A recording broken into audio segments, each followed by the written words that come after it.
Un instante, una foto.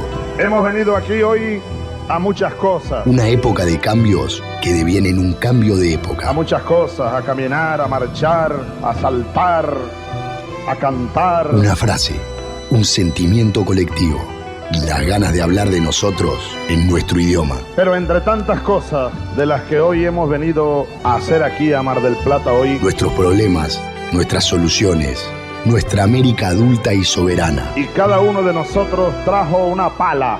Un fantasma recorre Europa y el mundo entero. Una pala de enterrador. Un continente que expone a la faz del mundo entero sus conceptos, sus fines, sus aspiraciones. Y una frase que lo resume todo. Porque aquí en Mar del Plata, gritada en el lugar indicado, está la tumba del Alca. En el momento exacto. Vamos a decirlo. Alca, Alca, al carajo. A partir de este momento, Alca, Alca, al carajo. Las fronteras se abren y la patria se agranda. Esto es Al Carajo. Noticias, política y cultura de América. Esto es Al Carajo. Alca, Alca, Alca, al carajo. Alca, Alca, Alca, al carajo. Programa 17, temporada 14 de Al Carajo. Bienvenidos y bienvenidas. Noticias políticas, sociales y culturales de América Latina y el Caribe. Una vez más en esta producción periodística radiofónica que se transmite en medio centenar de radios de distintos países de la región, radios comunitarias, radios populares, radios rurales, también emisoras universitarias y radios públicas de distintos puntos de la República Argentina, Chile, Bolivia, Uruguay y además a través de nuestro canal de YouTube, Al Carajo Radio, desde donde hacemos las emisiones en vivo. Todo producido y originado desde la radio de las Madres de Plaza de Mayo de Buenos Aires para esta red que armamos hacia todo el continente. Mi nombre es Pablo Bin en la conducción, junto con Mavi Sosa en los contenidos culturales y Juan Francisco Martínez Pería en nuestra columna de historia. Como siempre vamos a desarrollar los títulos informativos país por país y región por región, pero en esta oportunidad más la música, los libros, la política, etcétera, etcétera. Pero en esta oportunidad nos vamos a detener para revisitar un hecho ocurrido durante este mes de junio de 2023 que conmocionó al continente y que tuvo lecturas hegemonizadas por los medios de comunicación corporativos, construyendo relatos de heroísmo que no son falsos, pero sí desvirtuados en función de esas propias miradas. Y hablamos de lo que fue la búsqueda de los niños perdidos en la selva colombiana tras un fatal accidente aéreo en el que fallecieron 3 adultos que los acompañaban y que los tuvo a los menores durante 40 días perdidos en esa zona virgen ubicada entre los departamentos de Guaviré y Caquetá, limítrofe entre la región de la Amazonía colombiana y los llanos orientales. Poca población, difícil acceso, presencia de grupos narcotraficantes y paramilitares, y el rescate catalogado como milagroso. 100 soldados de las fuerzas especiales, la movilización de los recursos del Estado dispuesta por el presidente Gustavo Petro y una participación fundamental que es la que acá queremos destacar, que fue la de los exploradores indígenas, conocedores de la selva, protagonistas no del todo reconocidos, creemos. Por eso vamos a buscar su propia voz, la voz de las comunidades, para contarlo, y el hecho de los niños perdidos y rescatados permite visibilizar también la situación que se vive en estos lugares de Sudamérica en los cuales los pueblos originarios resisten y son amenazados por terratenientes, por grupos violentos, por corporaciones nacionales y transnacionales. Va a ser protagonista entonces uno de los guardias indígenas, uno de los exploradores, para contar desde su propia experiencia todo eso que fue tapa de los diarios multinacionales y que tiene otra visión que queremos compartir. este punto para la segunda parte de este capítulo que estamos transitando ya. Primero, menciono las redes sociales para la comunicación: Twitter, Facebook, Instagram, Al Carajo Radio, y reitero nuestro canal de YouTube con el nombre del programa. Lo pueden buscar y suscribirse para recibir las notificaciones de cada emisión, y ahí también encontrar material de archivo de las 14 temporadas que tiene nuestro ciclo. Y de inmediato, ya para iniciar el desarrollo del sumario, nos vamos a los primeros titulares con información directa desde los territorios de la Patria Grande. Esto es Al Carajo, América Latina y el Caribe en formato de radio.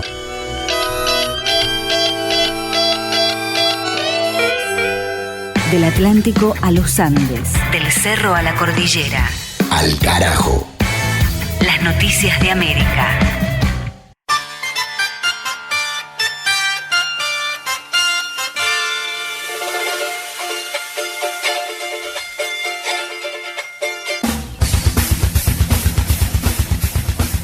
Y en Colombia, justamente, conmoción y pedido de justicia por el asesinato de un firmante del acuerdo de paz. La víctima es Jover Esquivel, de 42 años, quien era parte de los programas estatales de reincorporación para exguerrilleros que se plegaron al abandono de las armas en el año 2016. El hecho sangriento ocurrió en un restaurante en la región del Huila, donde dos desconocidos ingresaron y le dispararon sin mediar palabras, ocasionándole la muerte. Organizaciones locales denunciaron el crimen y lo vincularon a un intento por enturbiar las negociaciones que lleva adelante el gobierno de Gustavo Petro con la guerrilla del Ejército de Liberación Nacional, con la cual se firmó un cese al fuego por 6 meses. El INDEPAZ, Instituto de Estudios para el Desarrollo y la Paz de Colombia, informó que con este asesinato se totalizan ya 16 muertes violentas de firmantes de la paz en lo que va del año, y que los grupos armados y paramilitares siguen actuando en las distintas regiones del país. Al Carajo. En Uruguay, paro y marcha de docentes por mayor presupuesto para la educación.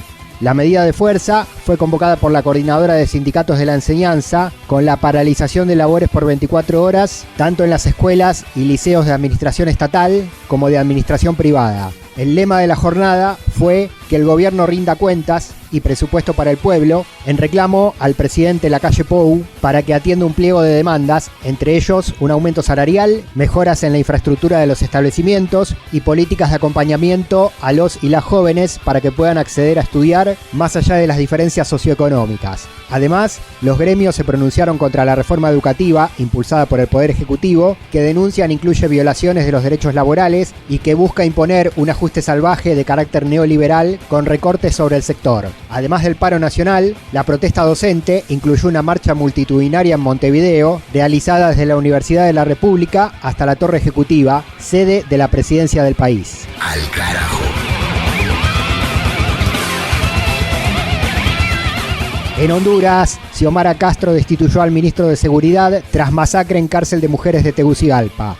Ramón Savilión fue echado de su cargo por la presidenta del país centroamericano tras una reunión en la que el ahora exfuncionario fue llamado a rendir cuentas sobre el hecho, junto con la presidenta de la Comisión Interventora del Sistema Penitenciario, Yulisa Villanova. En lugar de Savilión fue designado el general Gustavo Sánchez, quien era director de la Policía Nacional Preventiva, quien remarcó que el gobierno mantiene su compromiso de combatir la criminalidad organizada y desmontar el boicot contra la seguridad interior propiciada desde las cárceles. En el hecho en cuestión, murieron al menos 46 mujeres y personas LGTBI, según las primeras versiones oficiales, en el marco de un enfrentamiento entre integrantes de la pandilla Barrio 18 y la Mara Salvatrucha MS-13, alojadas en ese penal.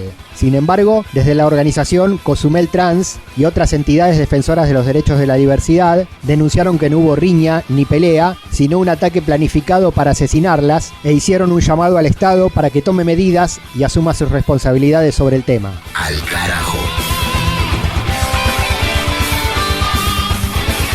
En Perú, convocan a la tercera toma de Lima para el próximo 19 de julio. La fecha de realización de la manifestación contra el gobierno de Dina Boluarte fue anunciada por dirigentes de las organizaciones del norte y del sur del país, con el objetivo de exigir la renuncia de la presidenta, a quien consideran como usurpadora del poder tras lo que fue la destitución del expresidente Pedro Castillo por parte del Parlamento a fines del año pasado. Además, los movimientos piden el cierre del Congreso y el llamado a elecciones legislativas y presidenciales adelantadas y reclaman justicia para las más de 70 víctimas producidas por la represión estatal y paraestatal. Al igual que en las dos anteriores, en esta tercera toma de Lima participarán gremios, agrupaciones, trabajadores y trabajadoras, campesinos y estudiantes de Puno, Cusco, Arequipa, Cajamarca, Amazonas, Piura y La Libertad, entre otras regiones, y también manifestaron su adhesión la Central Única de Rondas Campesinas y la Confederación General de Trabajadores de Perú y organizaciones políticas y sociales de la izquierda. Hablan en Alcarajo voceros de la tercera toma de la capital, convocando desde la región de Piura. Por provincia vamos a viajar 1000 personas. La región de Puno tiene 13 provincias, de los cuales vamos a viajar 13.000 personas.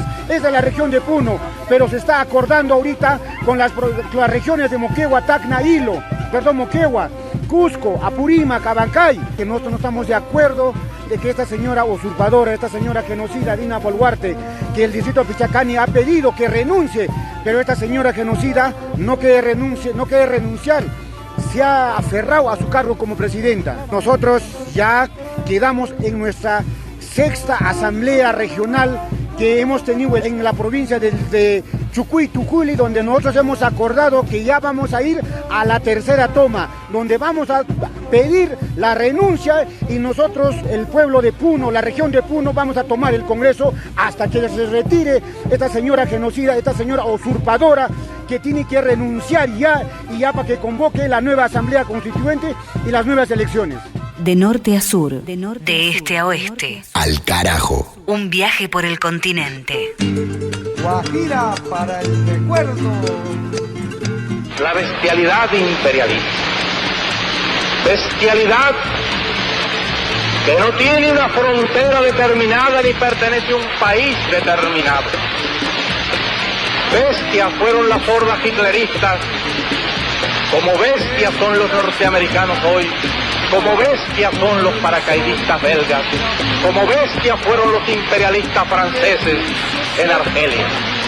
Porque es la naturaleza del imperialismo la que bestializa a los hombres, la que la convierte en fieras sedientas de sangre que están dispuestas a degollar, a asesinar, a destruir hasta la última imagen de un revolucionario, de un partidario de un régimen que haya caído bajo su bota o que luche por su libertad. Y la estatua que recuerda a Lumumba, hoy destruida pero mañana reconstruida, nos recuerda también en la historia trágica de ese mártir de la revolución del mundo, que no se puede confiar en el imperialismo, pero ni tantito, nada.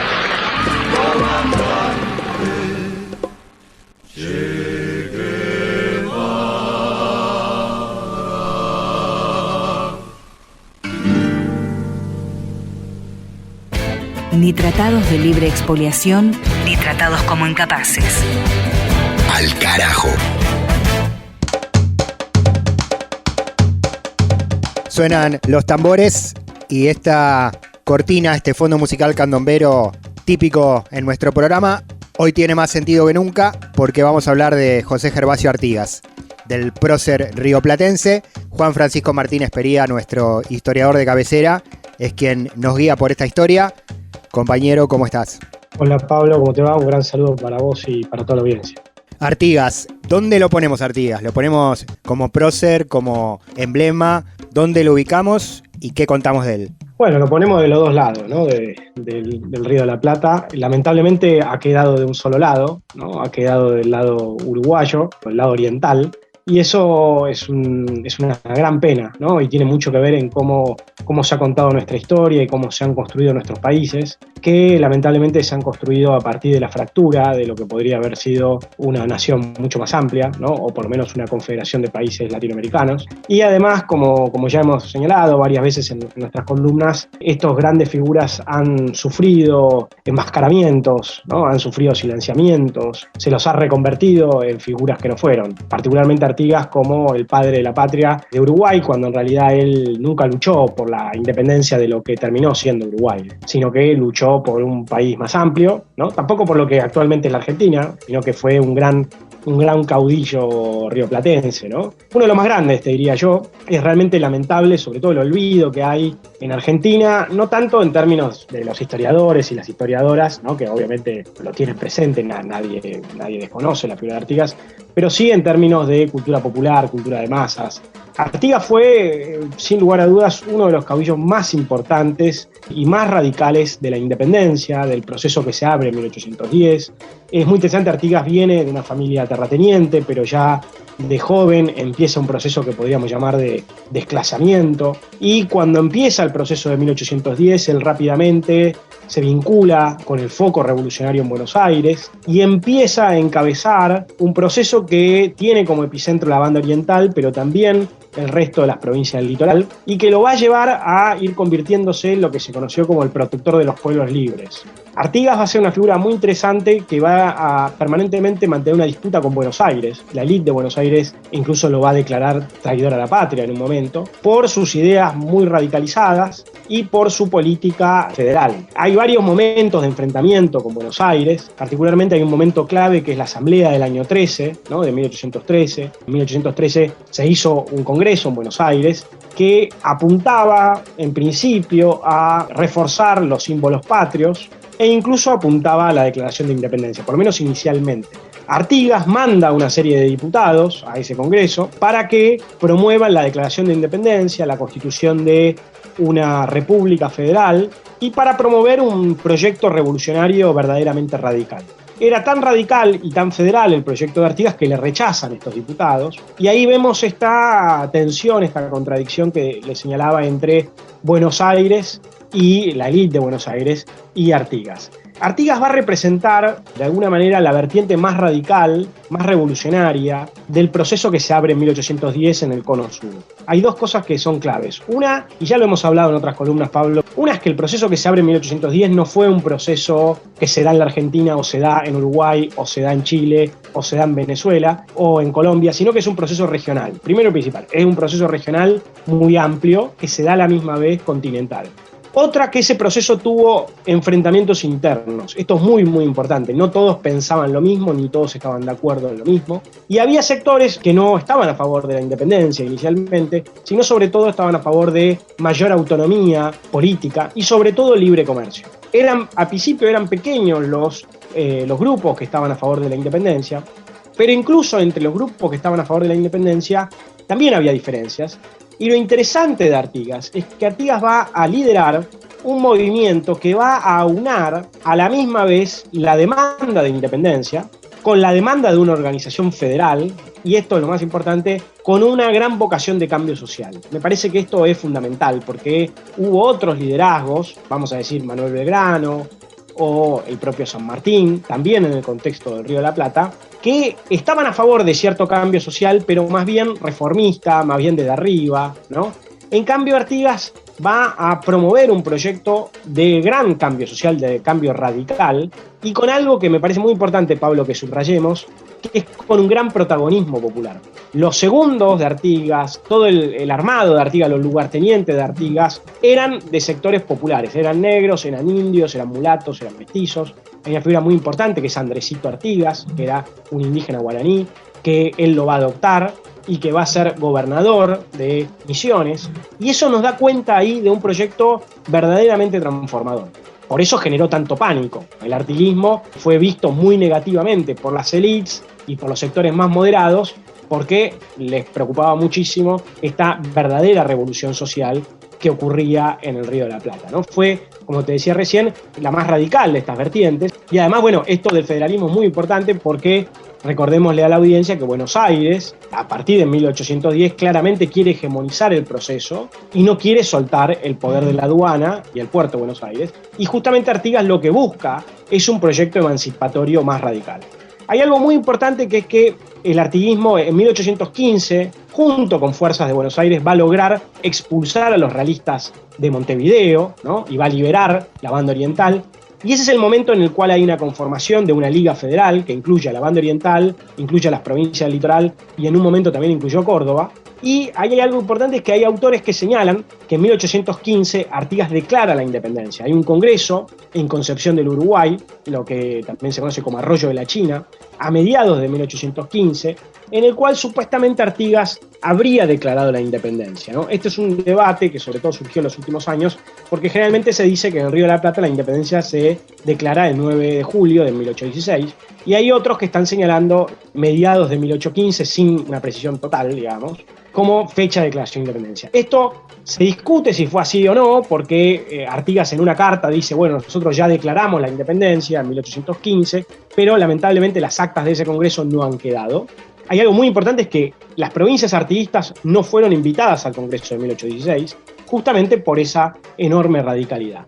¿Qué es lo que ocurre en 1815, 1816, cuando Artigas logra emancipar la banda oriental? Artigas lleva adelante todo un proyecto de transformación y sobre todo lo más importante, que es el intento de llevar adelante una reforma agraria.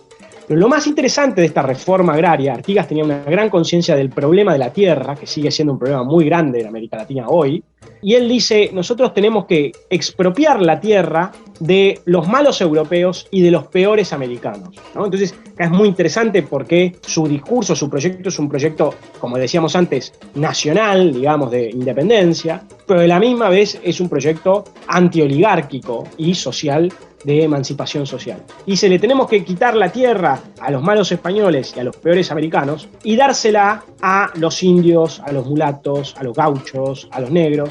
Y él dice, los más desheredados, los más condenados de la tierra, diría Frantz Fanon, tienen que ser los más beneficiados, ¿no? Entonces, ahí hay un gran cambio, que se propone un gran cambio, con un gran protagonismo popular. Es muy interesante cómo los sectores populares que estaban dentro del artiguismo también van presionando a Artigas, y es muy interesante, Pablo, que hasta 1815 el artiguismo era un movimiento más amplio, donde también había sectores terratenientes que cuando empiezan a ver esto empiezan a rajar. Te imaginarás que cuando empiezan a ver que los van a expropiar, salen corriendo y se asustan mucho.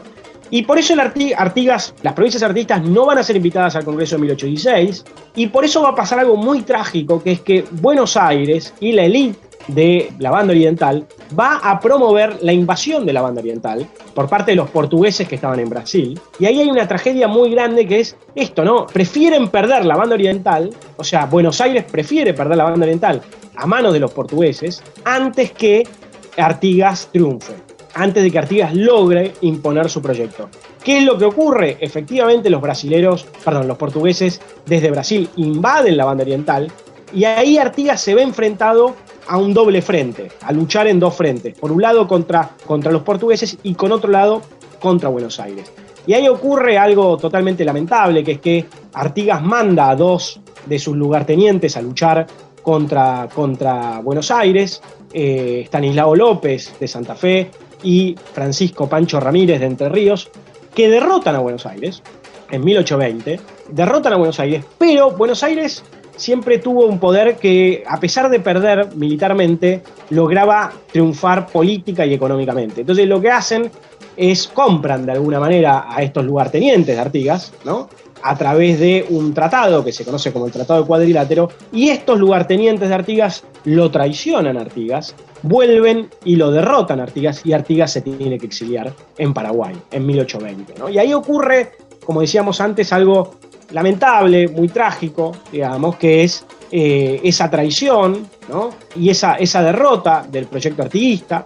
Y de alguna manera lo que va a ocurrir tiempo después, a mediados de la década del 20, es que ocurre algo que se conoce como la Expedición de los 33 Orientales. Esa Expedición de los 33 Orientales hace un congreso en la banda oriental, que estaba ocupada en ese momento por ahora Brasil, ahora sí era Brasil porque Brasil ya se había independizado, y quieren unirse a el Río de la Plata, las provincias unidas al Río de la Plata, y ahí empieza una guerra entre las provincias unidas al Río de la Plata y Brasil, que termina Pablo, con uno de los actos más lamentables, que es la independencia de Uruguay en 1828, que es una independencia totalmente ficticia, construida por parte de Inglaterra.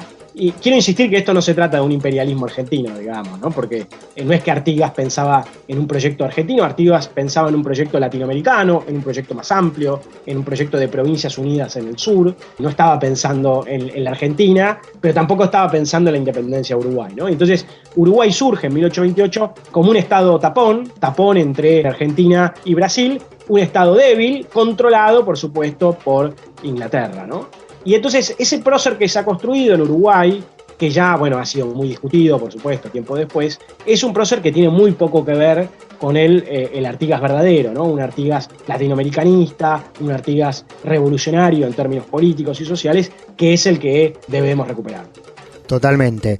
Toda esta historia de José Gervasio Artigas abona lo que tiene nuestro continente como marca, y es que las divisiones internas post-revolución terminan debilitando a lo que hubiera sido una gran nación y termina disgregando toda esa potencia en beneficio de las grandes potencias extranjeras y de las élites interiores. Bueno, esto que contás de Uruguay naciendo como estado tapón de la mano de Inglaterra contra Argentina y contra Brasil, y no un Uruguay integrado o otro contexto de regionalismo político, lo marca. Y no es el único caso, pero bueno, en el caso de Artigas es muy interesante recuperarlo desde este lugar.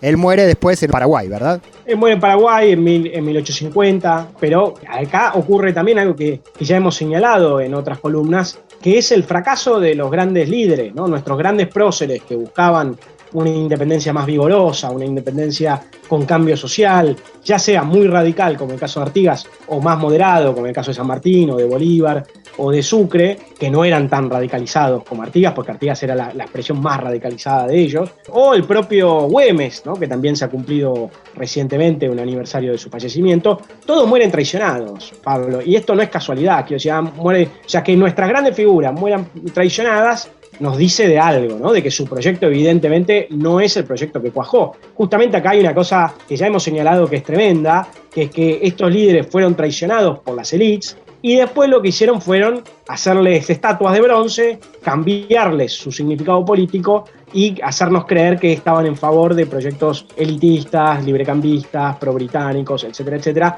o, por ejemplo, de patrias pequeñas, cuando en realidad su proyecto era un proyecto regional, continental, mucho más amplio.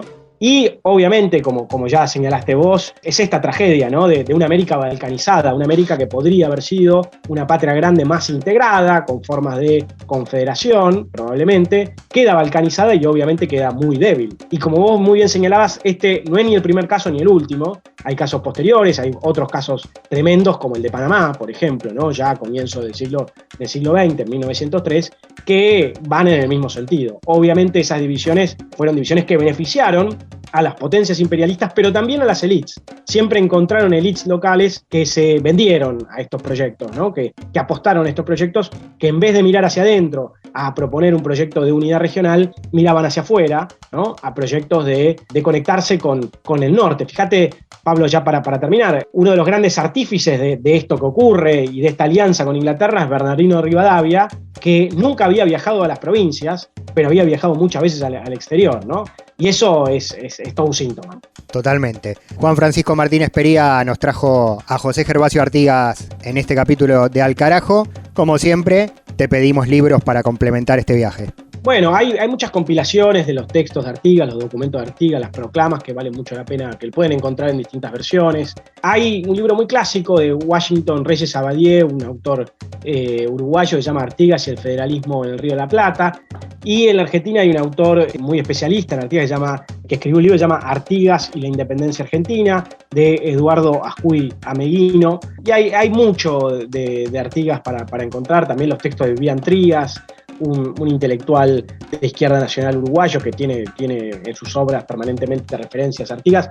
Felizmente Artigas fue reivindicado en Uruguay, sobre todo en la década de 60 y 70, digamos, ¿no? Los Tupamaros, la izquierda uruguaya, el propio, por supuesto, Eduardo Galeano, y hay toda una recuperación, digamos, ¿no? El Frente Amplio ha hecho, y además recordemos, el Frente Amplio tiene la bandera artiguista, ¿no? En su simbología. Entonces, felizmente ha habido en Uruguay una recuperación de este legado artiguista pero no tanto en otras partes de Argentina o América Latina, donde todavía tiene que ser plenamente redescubierto, no por los historiadores, sino digo por la militancia, por la gente de común, digamos, que tiene que interesarse a esa dimensión latinoamericana, ¿no? Conocer más a Artigas, conocer más a Bolívar, conocer más a Sucre, a O'Higgins y a tantas figuras que han dado tanto y que tienen mucho para dar todavía. Para eso, humildemente, intentamos utilizar también este espacio en este programa. Juan, muchas gracias como siempre. Gracias a vos, Pablo, y un saludo para vos y para toda la audiencia. Al carajo. Una crónica de la región. Al carajo. Al carajo.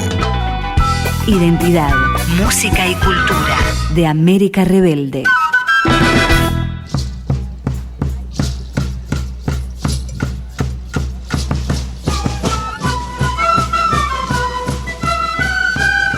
Estos sonidos de instrumentos andinos y canciones improvisadas nos llegan de la Ruta 9 en Purmamarca, Jujuy, y son coplas que hacen las maestras y los maestros, las vecinas y los vecinos de la provincia del norte argentino, rebelados contra la reforma constitucional impuesta por el gobernador de Juntos por el Cambio, Gerardo Morales, avasallando los derechos de los pueblos originarios y limitando y criminalizando el derecho a la protesta social.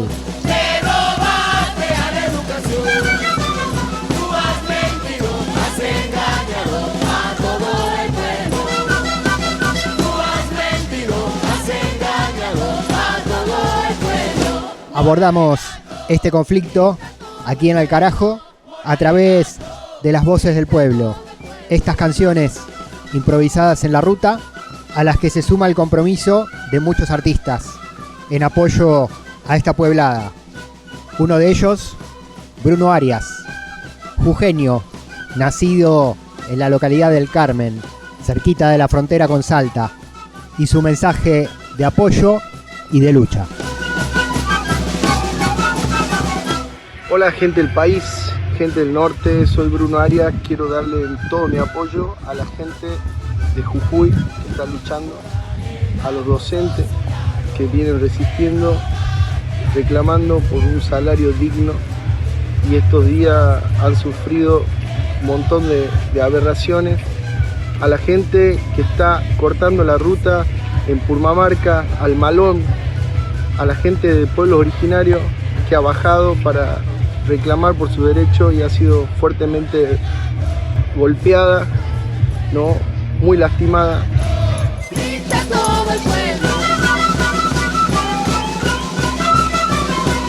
Bueno, para los que no saben lo que está pasando en Jujuy, hace ya casi 2 semanas los maestros salieron a la calle a reclamar, ¿no?, por su salario, ya que bueno, Jujuy es siempre una provincia ninguneada con la educación, el salario muy bajo.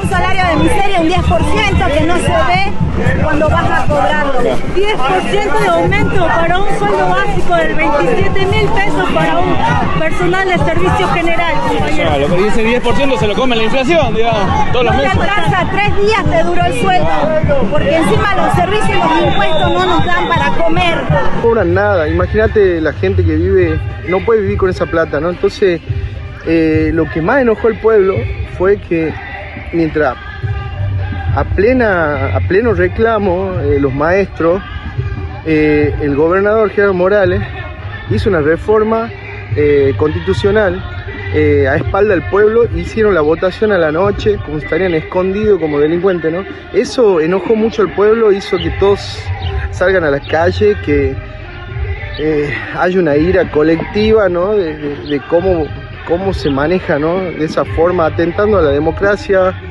La verdad que muy doloroso. Bueno, resulta aprobada la reforma parcial por unanimidad de los 40 convencionales presentes. Para los que no saben, digamos, qué es lo que tiene esa reforma constitucional, lo principal es que no se puede reclamar en las calles, criminaliza la protesta, deja afuera también al pueblo originario con todos los recursos naturales y no se consulta al pueblo, ¿no?, muchas cosas. Entonces es una reforma que beneficia, ¿no?, a los que hacen los negocios, ¿no?, y sobre todo en estos tiempos donde Jujuy está siendo observado por el litio, ¿no? Atentando contra la democracia, atentando por nuestros derechos, ¿sí? Atentando con la educación pública, ¿no? Que tanto hace falta, la educación pública en la Puna, en los diferentes lugares de nuestra provincia, ¿no? Escuelas que tienen hasta 100 años y hace 30 años que no se hace nada por esas escuelas, ¿no? Como la escuela de barrio, la escuela de Cangrejillo, no sé, la escuela de Sanzana. Hay un montón de lugares donde se necesita asistencia y ya esto no va para más, ¿no? Los maestros se cansaron y salieron a la calle. Por eso desde acá todo mi apoyo, la fuerza, sobre todo, fortaleza para todos los que luchan en la provincia de Jujuy. Decirle al gobernador que pare con esta represión, ¿no? Que pare con esta represión ahora tenés que parar, Gerardo Morales. Vas a ser recordado como un gobierno que reprime, un gobierno que le dio la espalda al pueblo, un gobierno que traiciona la educación, ¿no? Un gobierno autoritario, un gobierno que infunde miedo. Y vos estás ahí arriba porque te votaron. O sea, vos estás para defender a tu pueblo. ¿Qué haces? Lo primero que hiciste es darle la espalda. Traicionaste a tu pueblo y por eso vas a ser recordado. Las canciones que te están escribiendo y que vamos a componer te van a perseguir siempre, van a ser tus karmas. No se hace eso, ¿no? Menos al pueblo, que el pueblo fue el que te votó y te puso ahí arriba. Traicionar de esa forma es muy doloroso y me duele cómo siguen reprimiendo a nuestro pueblo originario. Los verdaderos dueños de la tierra quedan como intrusos en su propio campo, ¿no? Por todos los negocios que estás haciendo con los recursos naturales, sin respetar, ¿no? Las leyes, ¿no? El cuidado del medio ambiente, ¿no? Desde acá te digo que el pueblo no es tonto y que solamente va a lograr que nos sigamos levantando. Jujuy de pie, siga la lucha, fuerza y no bajar los brazos, porque tenemos que seguir luchando y salir a las calles por nuestros derechos. De acá les mando un abrazo y mucha fuerza para todo el pueblo jujeño.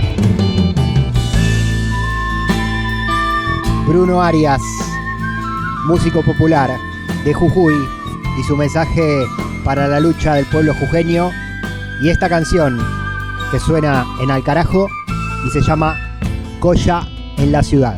Venderé la última tierrita de colores, cansado de ser la diversión para turistas. Basta de socavones y de cosechas magras, junto con la miseria dejó mi Pachamama. Llegaré al retiro y cambiaré mi idioma, quechua de mis parientes de Iruya y Pozuelos. Seré un inmigrante que no tendrá memoria, a quien puede importarles de dónde provengo. Mudaré mi poncho por ropas ciudadanas y con tono porteño encontraré trabajo. Seré un albañil, seré un basurero, tal vez una sirvienta sin pícaras ni lanas. Iré desde mi villa al bar de los domingos y soplaré mis hijos para saber que existo, mientras otro paisano chayando todo el sueldo recordará su origen al frente de un espejo. La ciudad me duele cuando entona el himno, porque en sus estrofas no encuentro a mis hermanos, los mártires caídos por la tierra y la simiente. Y mis ojos pumeños tan indios que no entienden cada 12 de octubre que festeja la gente. Y mis ojos puneños tan indios que no entienden cada 12 de octubre que festeja la gente, que festeja la gente.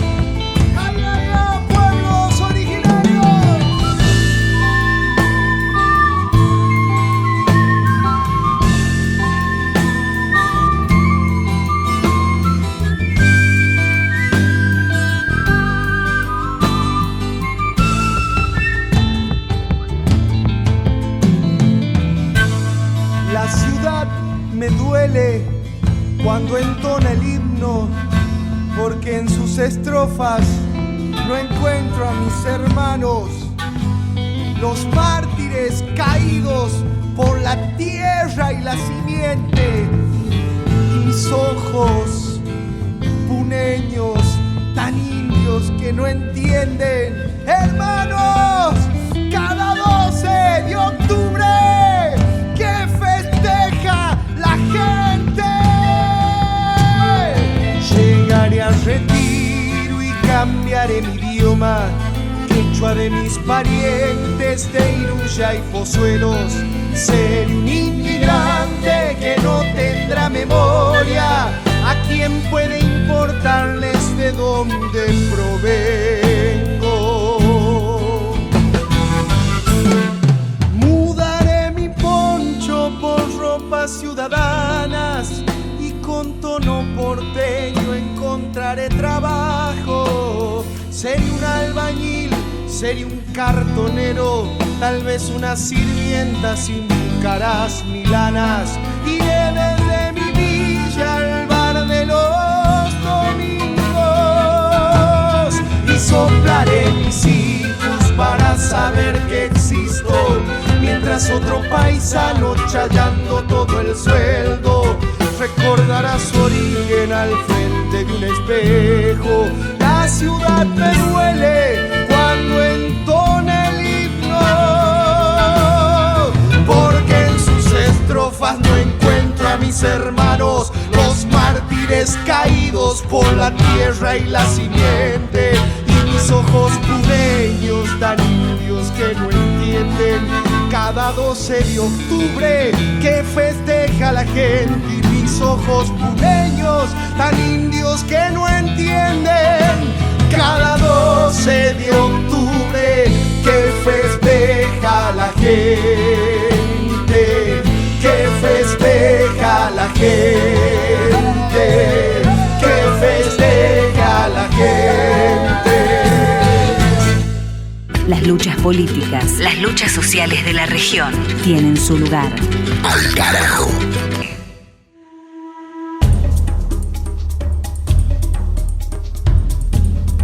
La crónica que vamos a compartir ahora en Al Carajo la realiza directamente desde el lugar de los hechos Diana Collazos, integrante del área de comunicación del Consejo Regional Indígena del Cauca, en Colombia, sobre el rescate de los 4 niños perdidos en la selva que tuvo en vilo al mundo y obviamente a Colombia durante 40 días y que finalmente terminó con el rescate, catalogado como milagroso.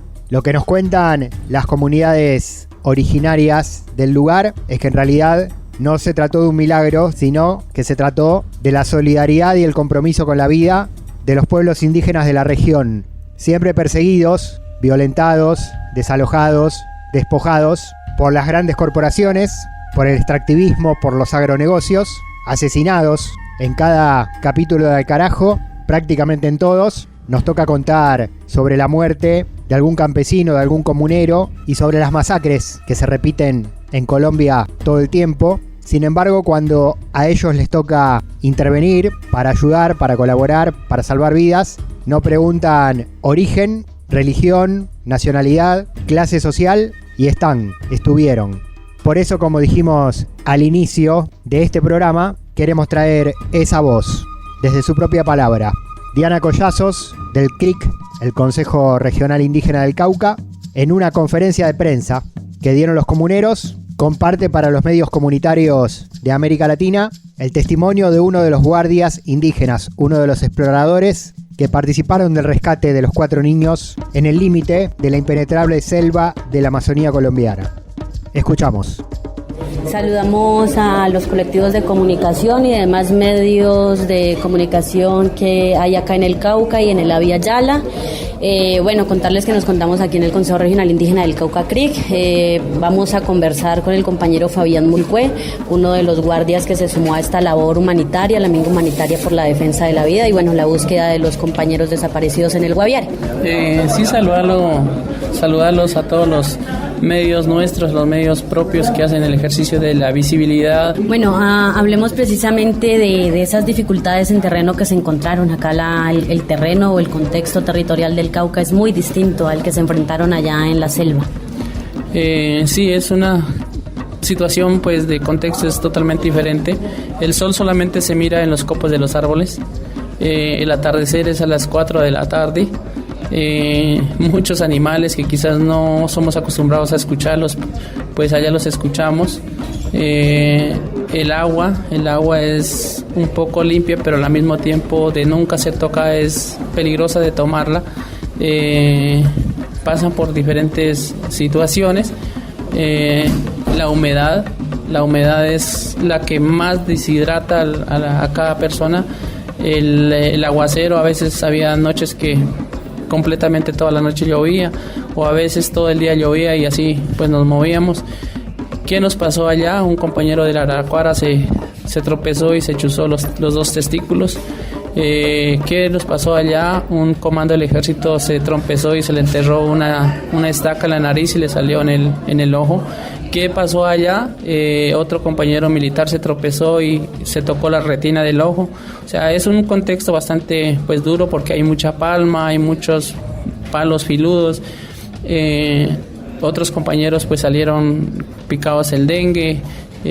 Un mayor, el mayor Rubio, que estuvo allá al frente de todo eso desde el tema espiritual, hasta el día de hoy no puede hablar bien, está sin voz. Todo eso, digamos, pasó en ese ejercicio. Eso pasó, pero uno veíamos todos los días estando allá, nos sentíamos, o los compañeros se sentían mal, pero decíamos, los niños son más porque ellos están solos. Y eso nos hacía levantar pues de mañana, riendo, conversando, molestando. Hicimos una buena coordinación con las diferentes guardias que vivían allá y con la familia. El día de la salida de nosotros, la familia pues nos agradeció mucho a la Guardia del Consejo Regional Indígena del Cauca. Nos saludó, nos agradeció el papá, nos agradeció de los menores, nos agradeció el mayor Rubio, nos agradeció la comunidad de Araraquara, el mismo Ejército Nacional, Bienestar Familiar, la comunidad de Calamar nos agradeció por ese. Ellos decían, ustedes que son de Los Ríos, aguantar tantos días pues nos quedamos asombrados porque es algo muy complicado. Decían algunos compañeros, este es el infierno verde. O sea, la presión de una selva es bastante dura, bastante complicada, y más cuando es una selva nunca antes tocada. Buenos días, compañero coordinador, bienvenido al territorio.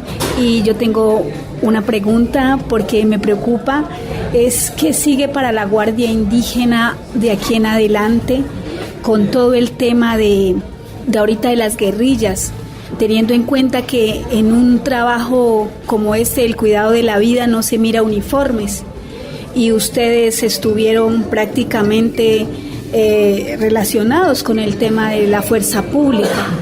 O sea, ¿qué va a seguir de aquí en adelante si sabemos que esto no es bien visto para las guerrillas?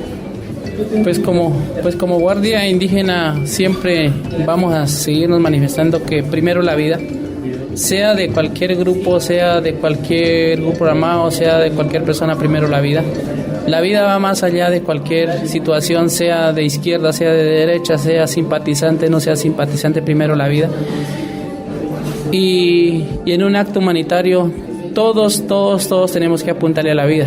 Todos le apuntamos a la vida, no importa si es de guerrilla, de ejército, de lo que sea, le aportamos a la vida, porque en eso nos han enseñado el ejercicio de la Guardia. Y seguramente la Guardia ha tenido muchas dificultades, señalamientos, y ha pasado por difíciles momentos, y quizás esas difíciles situaciones son las necesidades que se deben reflejarse en las comunidades. Seguramente a algunos guardias les ha tocado, dicen así, irnos a sembrar, pero porque hay una necesidad. Seguramente les ha tocado que ir a raspar, pero porque hay una necesidad. Entonces la necesidad va más allá. Digamos, si todos tuviéramos las mínimas condiciones, los guardias serían felices siendo guardias, haciendo los acompañamientos, si hubieran todas las condiciones. Entonces, y a cada grupo eso le decimos eso: primero la vida, respeten el territorio, la autonomía que hay en cada comunidad. Nosotros no somos nadie para señalar a nadie, solamente le decimos es prima la vida de cualquier ser humano, prima la vida de la misma naturaleza que nos enseñó a valorar cada cosa que hay alrededor nuestro. Y a los grupos armados es eso, la vida.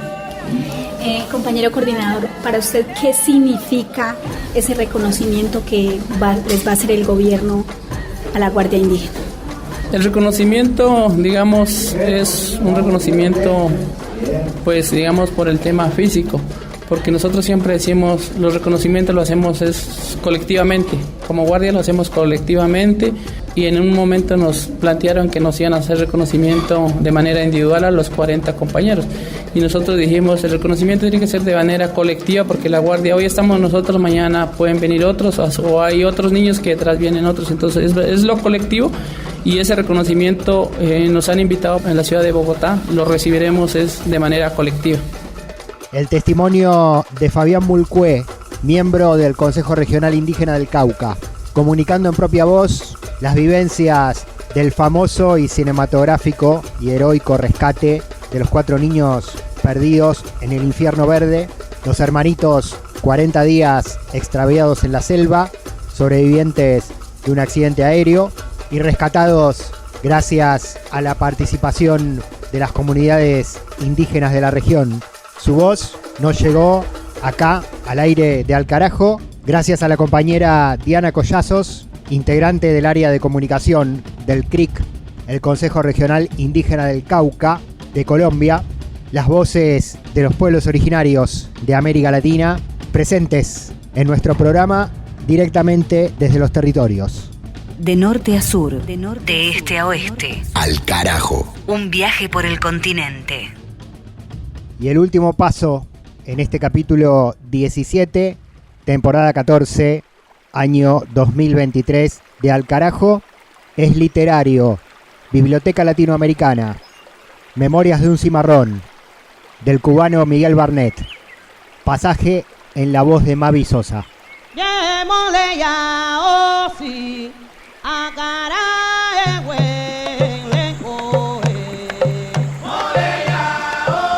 Cerca de los ingenios estaban las tabernas. Había más tabernas que niguas en el monte. Eran como una especie de vendutas donde se podía comprar todo. Los mismos esclavos negociaban en las tabernas. Vendían el tasajo que acumulaban en los barracones.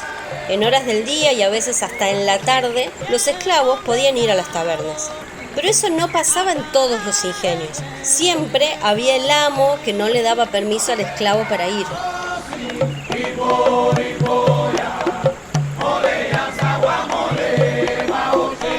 Los negros iban a las tabernas a buscar aguardiente.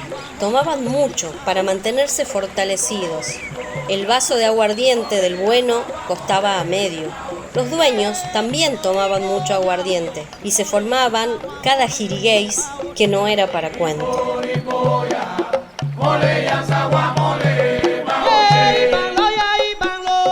Algunos taberneros eran españoles viejos, retirados del ejército que ganaban poco, unos 5 o 6 pesos de retiro. Las tabernas se hacían de madera y yaguas, nada de manipostería, como en las bodegas de ahora. Tenía uno que sentarse en unos sacos de yute que se amontonaban en pila, o estar de pie.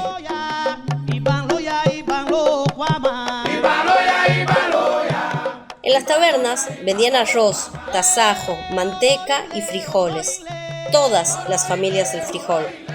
Yo vi de casos de dueños duros que engañaban a los esclavos dándoles precios falsos. Y vi de broncas donde salía castigado el negro y no podía regresar.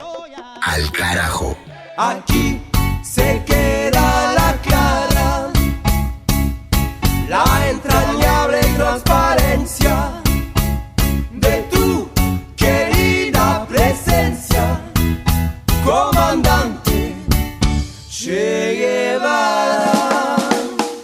Le damos cierre acá a este capítulo número 17, temporada 14, año 2023, Al Carajo Radio, noticias, música, cultura, política de América Latina y el Caribe, literatura también. Escuchamos recién a Mavi Sosa, nuestra compañera, leyendo otro pasaje de Memorias de un cimarrón, del cubano Miguel Barnett, nuestra novela seleccionada, elegida como compañía radial en este año. También estuvo Juan Francisco Martínez Pería, historiador, docente de la Universidad de las Madres de Plaza de Mayo de Buenos Aires, Argentina, con su columna de historia, justamente.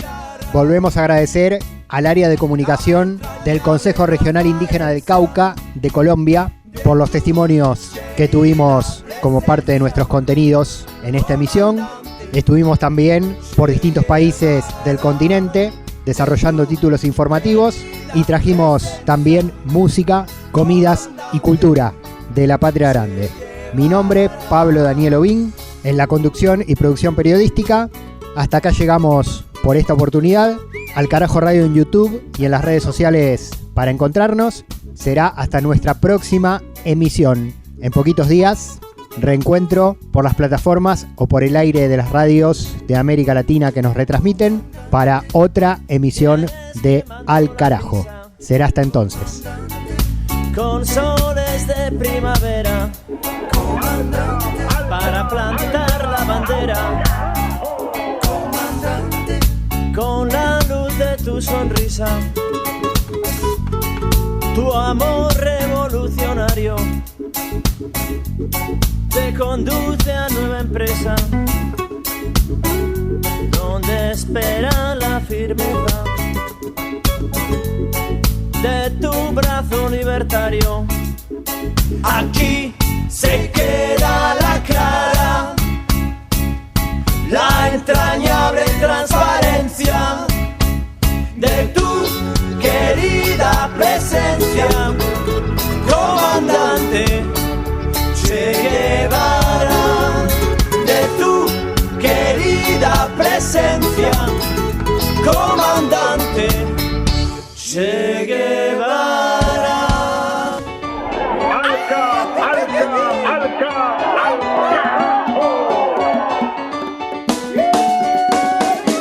Aprendimos a quererte desde la historia altura hasta siempre, comandante. Tu mano gloriosa y fuerte le conduce a nueva empresa, hasta siempre, comandante. Che Guevara, Che Guevara, Che Guevara, Che Guevara, Che Guevara, Che Guevara, Che Guevara, Che Guevara.